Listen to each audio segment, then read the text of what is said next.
Bonjour et bienvenue pour cette 36e édition du Festival international de géographie à Saint-Dié-des-Vosges. Cette année encore, l'équipe audiovisuelle de l'IUT vous accompagne dans ce grand rendez-vous de la géographie. Chaque automne, artistes, scientifiques, passionnés se rassemblent pour mieux comprendre notre monde. Cette année, nous avons mis le doigt sur un thème brûlant, le pouvoir. On parle de ce qui fait bouger le monde, de la force invisible qui sculpte nos territoires. Comme un volcan, le pouvoir peut créer des montagnes ou tout ravager. Et pour comprendre ces secousses qui traversent nos sociétés, un invité d'honneur, l'Indonésie, un archipel où la terre tremble et où les volcans nous rappellent chaque jour la puissance des éléments et des hommes. Alors accrochez-vous et plongeons ensemble au cœur de ces éruptions géopolitiques, culturelles et sociales. Commençons notre voyage par le Grand Nord, l'Arctique. Territoire gelé, longtemps considéré comme lointain et immuable, est aujourd'hui au centre d'une lutte d'influence. Qui a son mot à dire dans l'Arctique ? Une question sensible que nous vous proposons d'explorer durant cette première partie.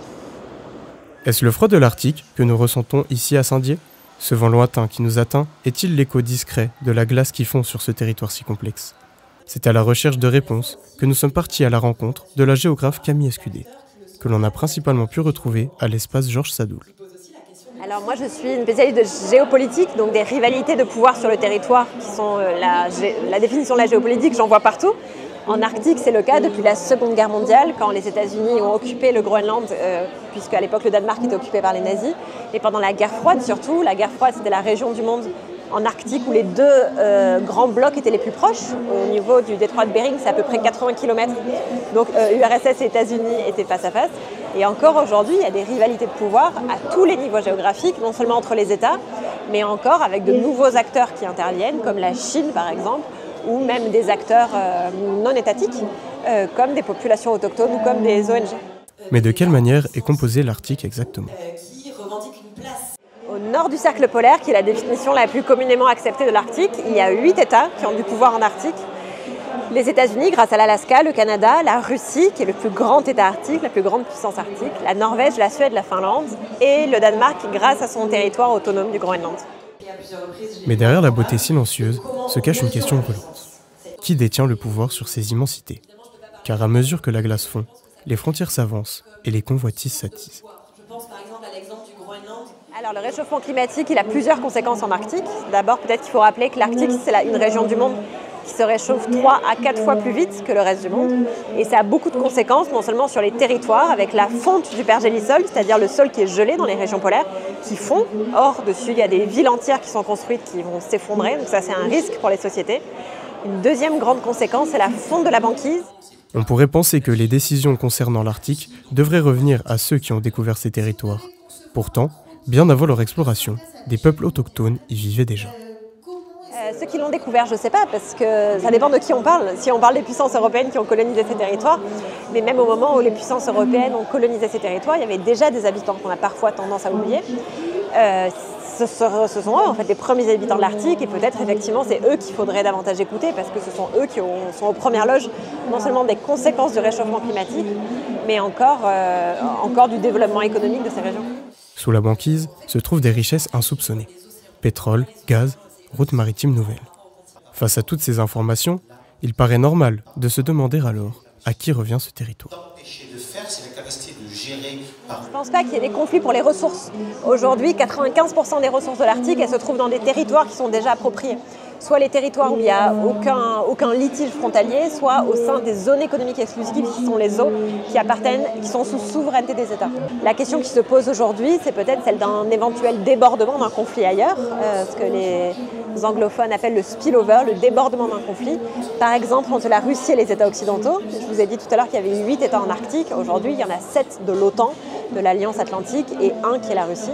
Donc ce que craignent peut-être les personnes qui s'intéressent à la chose militaire, ça serait davantage le débordement du conflit en Arctique. Entre deux interventions, Camille Escudé retrouve son public lors d'une séance de dédicace.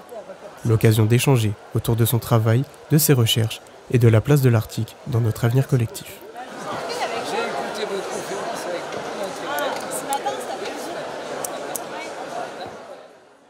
Après les tremblements glacés de l'Arctique, place à un autre pouvoir, plus discret mais non négligeable, celui des cartes. Un crayon de couleur, une légende, et voilà que l'on redessine le monde. C'est ce qu'ont proposé Antoine Baronnet et Olivier Godard à l'atelier Top Carto à l'IUT de Saint-Dié. Parmi les nombreux rendez-vous, il y en a un qui attire petits et grands, le Top Carto. Moi, je suis le président d'une association qui s'appelle Concours Carto et le Top Carto, qui est une épreuve qu'on a organisée, qui est une épreuve à la fois ludique et cartographique, permet finalement de créer un événement autour de la cartographie. L'équivalent, c'est Top Chef, c'est-à-dire que l'idée, c'était de créer une carte en un temps limité pour créer une ambiance autour de la cartographie. Et les textes imaginaires permettent justement de se plonger dans, un univers qui n'est pas celui qu'on cartographie habituellement. Le principe, c'est simple. Équipés de crayons de couleur, d'une gomme et d'un taille-crayon, les participants ont un défi. Transformer un texte imaginaire en carte géographique. Il faut avoir quelques bases de cartographie, mais en fait on voit des gens qui vont s'emparer de l'exercice de manière différente. Certains vont faire du dessin, d'autres vont faire de véritables cartes, et puis d'autres vont mixer un petit peu les codes à la fois du dessin et de la cartographie en termes de symboles ou en termes de représentation figurative finalement. Né il y a plus de 10 ans, le Top Carto est devenu un rendez-vous emblématique du Festival international de géographie. Chaque année, il invite le public à transformer des idées en cartes et rappelle qu'au-delà de l'outil, la cartographie peut aussi être un jeu. Ce concept de Top Carto, il est né dans un établissement scolaire où des collègues ont réuni, il faut imaginer, des centaines d'élèves dans un réfectoire. Des collègues qui regardaient l'émission Top Chef et se sont dit on va l'adapter à la cartographie. Pas besoin d'être un expert. Certains font de vrais croquis, d'autres laissent parler leur créativité à travers le dessin. Et beaucoup mélangent les deux. L'important, c'est d'apprendre à raconter une histoire autrement. Alors, une carte ne peut pas se faire sans légende. En tout cas, un croquis ne peut pas se faire sans légende. La légende, c'est véritablement la grille de lecture de la carte. C'est-à-dire que quand on regarde un croquis, on peut commencer par regarder le dessin, mais on va surtout commencer par regarder la légende pour comprendre ce qu'il y a sur la carte. C'est l'histoire, en fait. Ça déroule l'histoire qu'il y a sur la carte. Indispensable pour comprendre le récit qu'elle illustre, c'est elle qui donne vie aux traits et aux couleurs, en transformant un croquis en véritable outil de lecture. Il y a plusieurs bonnes manières de faire des cartes. En fait, on va avoir des gens qui vont être extrêmement rigoureux, c'est-à-dire qui vont vouloir faire quelque chose de très organisé, puis d'autres qui vont partir dans des choses beaucoup plus figuratives, dessinées. C'est la raison pour laquelle, quand on récompense, en fait, on va récompenser à la fois les cartes qui ont raconté l'histoire de la manière la plus fidèle, mais on va aussi récompenser des cartes qui ont traduit de manière imaginative. À Saint-Dié-des-Vosges, le Top Carto prouve qu'une carte n'est pas seulement un outil scientifique. C'est aussi un terrain d'imagination, de réflexion et parfois même de compétition amicale.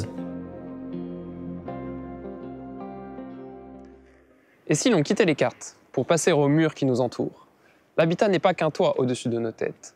C'est aussi une manière d'habiter le monde, de vivre différemment. Découvrons en images comment nos murs et nos toits en disent long sur nos sociétés.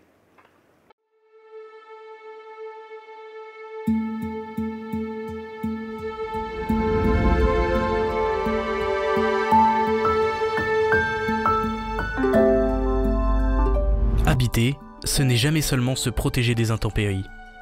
C'est aussi une manière de dire qui nous sommes, de tisser des liens et d'exprimer une vision du monde. L'architecture traditionnelle mahoraise, illustrée par Aurélia dans la BD Le béton et le bambou, nous témoigne d'un lien social bâti depuis l'enfance. C'est une architecture à hauteur d'homme, voire d'enfant, parce que on a étudié par exemple les bangas. Les bangas, c'était la première maison qu'un jeune garçon de 11-12 ans construisait avec l'aide de toute sa famille. Il s'y mettait pendant une journée, et puis avec tout un village, il avait sa petite maison pour gagner son indépendance. Dans ce geste simple se lisait toute une philosophie, le passage à l'âge adulte, mais aussi la force du collectif. Aujourd'hui, cette tradition s'efface, happée par la modernité et l'individualisme. Pourtant, elle rappelle combien le pouvoir peut aussi résider dans la capacité à faire ensemble. Dans notre BD Le béton et le bambou, ce qu'on essaye de montrer, c'est qu'il y a d'autres manières aussi de faire société, et que finalement, en se réappropriant les moyens de production, on se sent un peu moins impuissant, on va dire. Plus au nord, dans les montagnes françaises, d'autres formes d'habitat racontent une autre histoire. Des cabanes oubliées, dissimulées au détour d'un sentier, témoignent d'une manière de vivre marginale, loin des logiques économiques et dominantes. C'est d'ailleurs ce que racontent Gauthier et Raphaël dans leur ouvrage intitulé Abrume. Alors l'idée d'Abrume, ça nous est venu en fait en agence. Ça faisait déjà 3-4 ans qu'on pratiquait le métier d'architecte en agence. Et on a eu un peu cette volonté commune de faire une sorte de pas de côté. On avait un peu le sentiment d'être déconnecté entre nos convictions et ce qu'on faisait dans ces agences. Ce pas de côté, ils l'ont trouvé hors des sentiers battus. Leur regard d'architecte s'est alors tourné vers la nature, à la recherche d'une autre manière de penser l'habitat. C'est au cours d'un voyage qu'une rencontre inattendue allait marquer un tournant. Et c'est vrai qu'on a un peu cette passion, nous on s'est connus en école d'architecture, et on avait cette passion aussi pour la randonnée, et on est parti en février 2019 en Écosse, et on a découvert là-bas des cabanes non gardées. On est tombé un peu amoureux de ces cabanes non gardées écossaises, et on s'est dit mais qu'est-ce qui se passe en France? Et ça nous a donné envie de faire un lien entre l'architecture et la randonnée, et du coup de se lancer dans un inventaire des cabanes non gardées en France remarquables. Dans leur pas, l'aventure n'est pas qu'un déplacement, il se poursuit dans l'imprévu. La pluie qui surprend, la neige qui recouvre, l'animal sauvage qui traverse la route. On a eu certaines randonnées qui étaient assez mémorables. Je pense à une en particulier où en fait on avait un gros dénivelé et c'est vrai qu'au fur et à mesure de la randonnée, il s'est mis d'abord à pleuvoir. Ça a été un peu la catastrophe. On était trempés jusqu'aux os et à un moment il y a eu un peu ce truc magique où on a rencontré des animaux qui étaient là au milieu de nulle part, qui sont des animaux qu'on a très peu l'occasion de voir.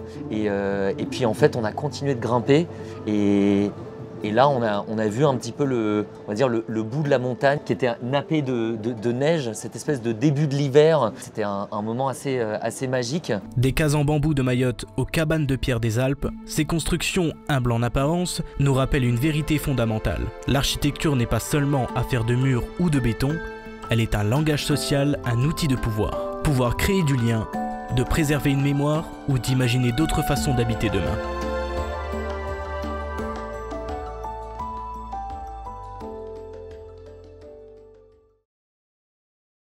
Le monde bouge vite et l'on peut parfois être submergé par l'information. C'est là que des créateurs tels que la Géozone ou Mister Geopolitics entrent en scène.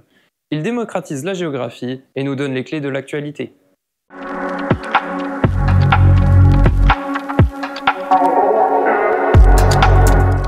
Comment rendre la géopolitique accessible aux jeunes? Souvent perçue comme complexe, réservée aux spécialistes, la discipline trouve pourtant une nouvelle vie sur YouTube, portée par une génération de créateurs passionnés.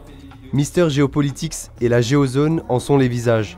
Chacun à sa manière cherche à lever les obstacles qui freinent la compréhension des grands enjeux mondiaux. Le format vidéo, avec son langage direct, ses images percutantes et ses codes narratifs, devient un outil puissant pour vulgariser sans dénaturer. Mon rôle au FIG, c'est d'expliquer mon travail de vulgarisateur de géopolitique. Et là, par exemple, avec un confrère de YouTube, on a eu une petite table ronde où on échangeait sur comment on travaille, comment est-ce qu'on rend la géopolitique et la géographie accessibles au grand public. Parce que c'est des matières qui peuvent parfois un peu rebuter, parce qu'elles paraissent complexes, elles paraissent un peu étrangères, un peu lointaines. Alors que c'est une vraie richesse et qu'il y a plein de gens qui peuvent littéralement être passionnés à partir du moment où on trouve les bons moyens pour leur parler. Je pense qu'il faut que la vidéo soit intéressante. Il faut qu'il y ait toujours une petite histoire, une petite anecdote à raconter pour que ils puissent retenir la chose de façon un peu plus ludique que juste présenter de façon bête et méchante et de façon pas très intéressante, ce qui va pas percuter les plus jeunes et qui va pas vraiment les intéresser. Donc je pense que ouais, l'anecdote c'est quelque chose qui marche très très bien pour parler de ça et évidemment traiter des sujets d'actualité qui font parler et justement où les médias mainstream vont en parler, ça peut des fois un peu rebuter les plus jeunes et en parler sur YouTube justement ça va leur permettre d'accéder à ces informations de façon un peu plus facile. Mais l'équilibre reste fragile. Simplifier sans tomber dans le cliché, captiver sans perdre en profondeur. Entre cartes animées, storytelling, humour et mise en scène, ces vidéastes inventent de nouvelles manières de transmettre. La vraie complexité, c'est ça. C'est déjà, moi, il faut que je comprenne en profondeur le sujet. C'est le premier point. Si je ne comprends pas le sujet que je vais expliquer, je vais mal l'expliquer. Donc, c'est pour ça que d'aller sur le terrain, ça me permet de comprendre en profondeur les subtilités. Pour moi, le b.a.-ba, c'est si je veux expliquer en nuances, il faut que je sois capable de comprendre ces nuances. Et c'est bête, mais le fait d'aller sur le terrain, les nuances, on les vit, c'est tout bête, mais un sujet sur les migrations, comprendre que les gens n'ont pas la capacité de se projeter dans le futur, quand on suit un groupe de migrants, on le voit, on le ressent. Et donc c'est facile de l'expliquer par la suite. Donc je dirais que je suis énormément aidé là-dessus sur le fait d'aller sur le terrain, parce que ça règle pas tout, mais ça m'ouvre un certain nombre de réalités qui me permettent d'ailleurs de mieux les expliquer. Au-delà des contenus eux-mêmes, c'est toute une transformation culturelle qui s'opère, sur YouTube et les réseaux sociaux. La géopolitique n'est plus seulement un champ académique, elle devient un espace de débat, d'apprentissage et d'ouverture pour une génération connectée au monde. J'ai eu la chance de voler à bord d'un avion radar. Je ne sais pas si vous voyez, c'est un gros avion militaire. Passons maintenant à un sujet que tout le monde maîtrise, la nourriture. Mais qui a le pouvoir sur ce que nous mangeons? Ici, au FIG, on ne fait pas qu'en parler. On cuisine, on goûte, on partage. Une explosion de saveurs à la fois responsable, gourmande et inventive.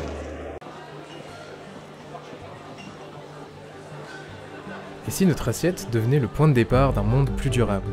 Renouveler notre alimentation, c'est réinventer notre façon de nourrir la planète, mais aussi de nous nourrir nous-mêmes. Nous retrouvons Gilles Fumet, géographe spécialisé dans l'alimentation et conférencier au FIG 2025. Il faudrait arrêter de grignoter. C'est pas simple. On dit qu'il faut faire, les repas disparaissent, il faudrait cesser de grignoter. En fait, j'ai pu faire des enquêtes en Amazonie où on voit des gens en très bonne santé qui grignotent tout le temps. Notre corps est complètement adapté à l'idée que lorsqu'on trouve de la nourriture, on peut apprendre à la manger.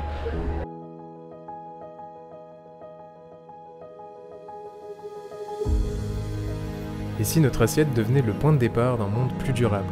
Renouveler notre alimentation, c'est réinventer notre façon de nourrir la planète, mais aussi de nous nourrir nous-mêmes. Renouveler son alimentation, une habitude que de plus en plus de personnes sont prêtes à prendre, quitte à y prêter un peu plus d'attention. Déjà, je pense qu'à partir du moment où on va manger, par exemple, au McDo ou quoi, je trouve qu'au bout d'une heure, on a faim. Alors que le midi, si je me fais des petits brocolis, des petites pâtes et puis un petit steak, j'ai pas cette sensation de faim déjà au bout de quelques heures. Et je trouve que c'est probablement mieux pour nous, pour notre santé en général. Moi, je pense que cuisine rime avec plaisir. Et puis, quand on se fait plaisir, après, on y prend goût. Et de plus en plus, après, on aime se faire des bons petits plats. Et aussi, peut-être faire à manger aux gens qu'on aime et qu'on apprécie. Et puis, c'est sympa d'avoir les bons retours. Et de partager un beau repas avec des amis, la famille, etc. Je pense que ça coûte plus cher, oui. Mais ça peut quand même rester accessible si on va directement chez des petits producteurs, chez des paysans locaux.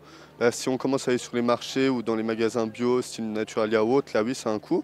Mais je pense qu'on peut bien manger sans se ruiner, oui. Des consommateurs prêts à se responsabiliser, c'est une chose, mais qu'en est-il des producteurs et de leur méthode de production?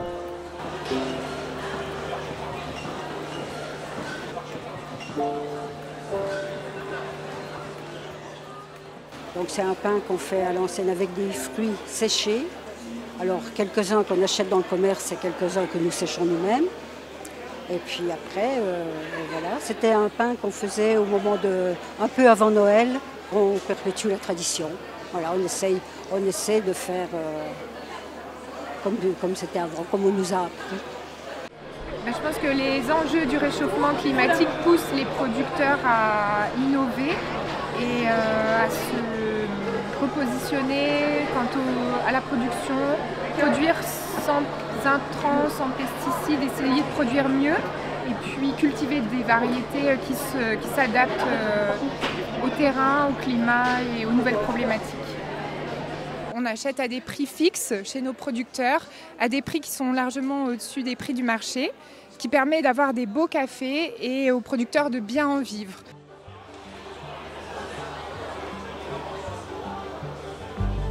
Manger, un geste simple du quotidien, mais aux conséquences immenses. Aujourd'hui, renouveler notre alimentation, c'est apprendre à concilier plaisir, santé et respect de l'environnement. Enfin, parce que le FIG est aussi une fête, place à la musique. Avec le groupe Pimaille, on se rappelle que la musique est un langage qui rassemble, même si le monde est un volcan plein de tensions. Durant cette édition du Festival international de géographie 2025, 4 musiciens ont choisi de voyager autrement.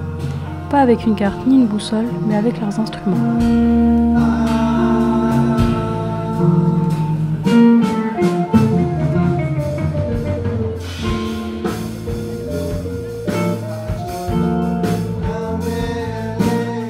Pimaille, c'est Alfred qui avait eu l'idée de monter ce truc-là, avec son frère, David Pilelek. Ils sont tous les deux originaires du Laos. Et donc il y avait une envie un peu de retrouver un peu les racines et en même temps de continuer à faire la musique qu'ils faisaient déjà par ailleurs. Le premier disque, c'était vraiment des musiques du Laos, vraiment de mes origines personnelles.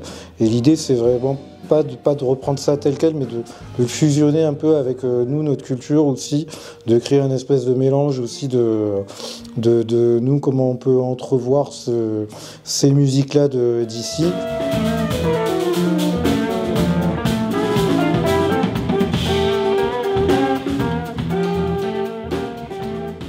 À travers Pimaille, c'est un autre type de géographie qui se dessine.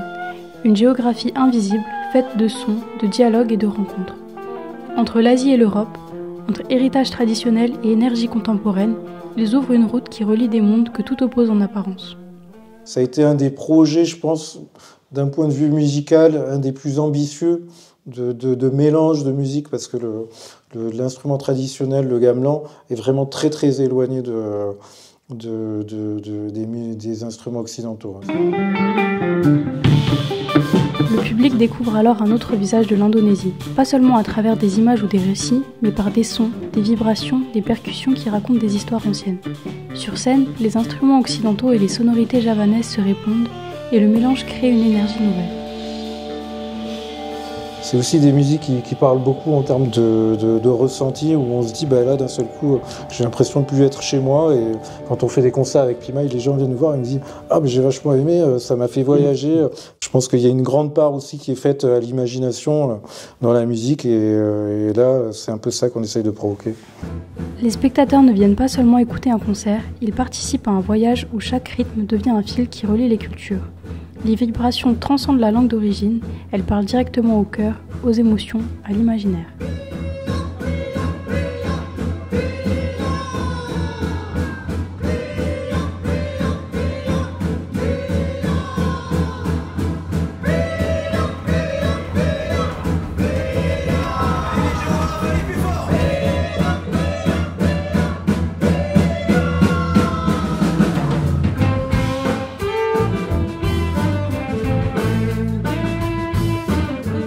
C'est vrai que ce soir, on a eu une belle surprise parce qu'on ne savait pas trop à quoi s'attendre dans un festival de géographie.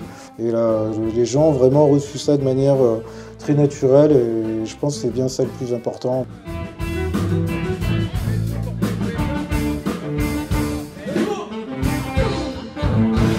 Quand on arrive un peu à déhiérarchiser et à essayer de donner une espèce de pied d'égalité à des cultures, en fait, c'est là où, en fait, on donne aussi un message qui est important dans la musique.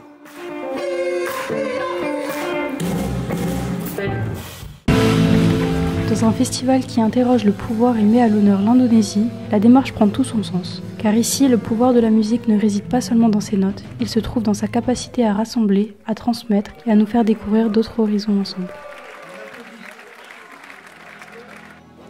Et voilà, c'est avec cette dernière partie que notre voyage s'achève. Mais comme après une éruption, il y a toujours des braises, des idées, des rencontres et des découvertes. Merci de nous avoir suivis. Le Festival international de géographie vous donne rendez-vous l'an prochain pour une nouvelle thématique et de nouvelles aventures.